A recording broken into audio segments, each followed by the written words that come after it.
हाल ही में कांग्रेस ने भारतीय सरकार के कहने पर ऑल पार्टी डेलीगेशन में शामिल करने के लिए और आतंकवाद को लेकर भारत के स्टैंड को दुनिया के सामने रखने के लिए 4 नाम दिए। लेकिन हैरानी तब हुई जब इसमें शशि थरूर का नाम नहीं था। हालांकि भारतीय सरकार ने थरूर की डिप्लोमेसी और फॉरेन अफेयर्स में उनकी एक्सपर्टीज को देखते हुए उनका डेलीगेशन के लीडर के तौर पर भेजने का डिसीजन लिया है। शशि थरूर ने ऑपरेशन सिंदूर की सफलता को खूब सराहा, आतंकवाद पर मजबूती से अपने विचार स्पष्ट किए और पीएम मोदी की लीडरशिप का खुलकर समर्थन किया, जिसके बाद जयराम रमेश ने उनके विचारों को पर्सनल और पार्टी गाइडलाइन से विपरीत बताया। वो उनकी राय है। जब थरूर साहब बोलते हैं वो पार्टी की राय नहीं होती है।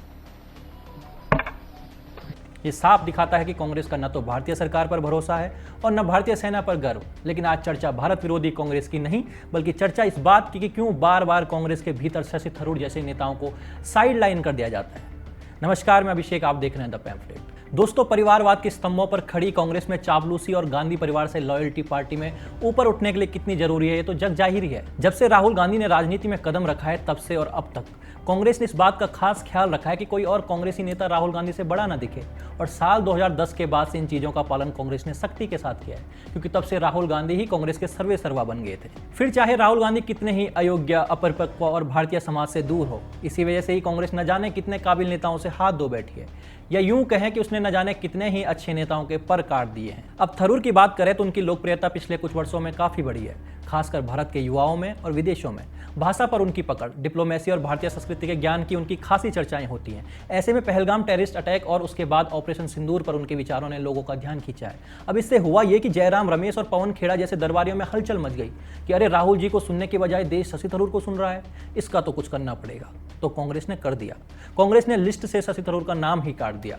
लेकिन यह पहली बार नहीं है कि कांग्रेस ने राहुल गांधी के कहने पर या उनसे बेहतर किसी नेता को पीछे धकेला हो। अब सचिन पायलट को ही देख लीजिए, जिन्होंने साल 2018 में कांग्रेस को राजस्थान असेंबली इलेक्शन में जीत दिलाने में मेन रोल प्ले किया था। लेकिन राहुल गांधी के कहने पर अशोक गहलोत को चीफ मिनिस्टर बना दिया गया। ज्योतिरादित्य सिंधिया को कौन भूल सकता है। और साल 2021 में पार्टी के सीनियर लीडर्स ने G23 नाम का ग्रुप बनाया था, जिसमें गुलाम नबी आजाद, कपिल सिब्बल, शशि थरूर, मनीष तिवारी, मिलिंद देवड़ा, जितिन प्रसाद और भूपेंद्र सिंह हुड्डा जैसे नामी लीडर्स शामिल थे।